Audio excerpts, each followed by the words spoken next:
Ag PhD full episodes and more are now available on Acres TV, the newest ag platform connecting you to fields of information. Look for us on watchacrestv.com.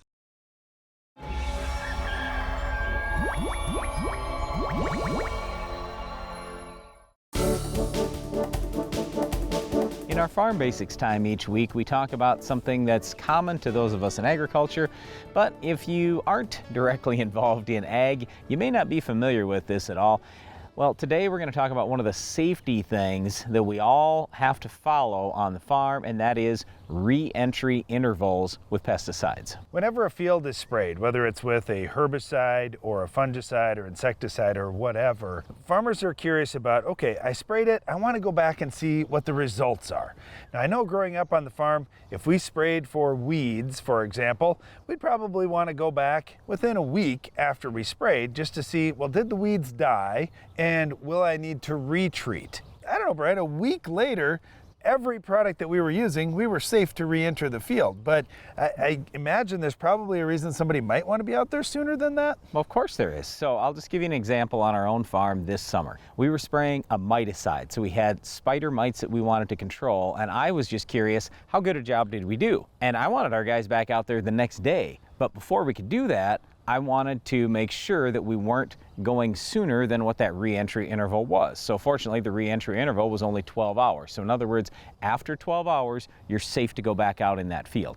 And quite frankly, with a lot of these pesticides, once they dry on the plant, they get absorbed in the plant. There's not a lot that's just sitting out there that could harm someone, but we all have to be a little bit careful when we're using pesticides. They're very safe in most cases, but we have to follow the restrictions like this re-entry interval, or for short on the label, they'll say REI. Well, what I get more concerned about is around my house, because I know people live there in my house and we've got pets and all these types of things. So when I look at spraying for insects, and this is where a lot of homeowners run into this, hey, I've got ants that are becoming a problem around the house, or I've got some wasps outside the house that are bothering us, or something like that we need to treat for.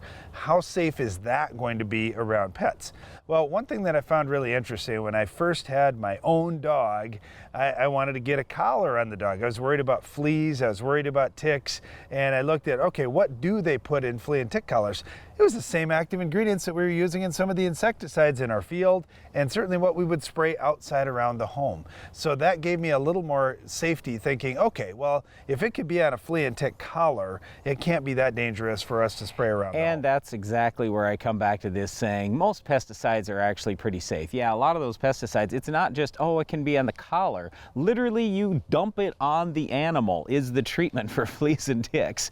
So yeah, it really can't be that bad. But nevertheless, our topic today was re-entry intervals.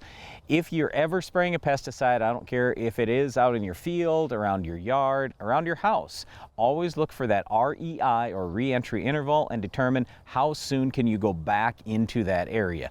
If it's going to be a little while, then you've got to keep animals, pets, you got to keep any kids or yourself off of that field or out of that area until that re-entry interval is over.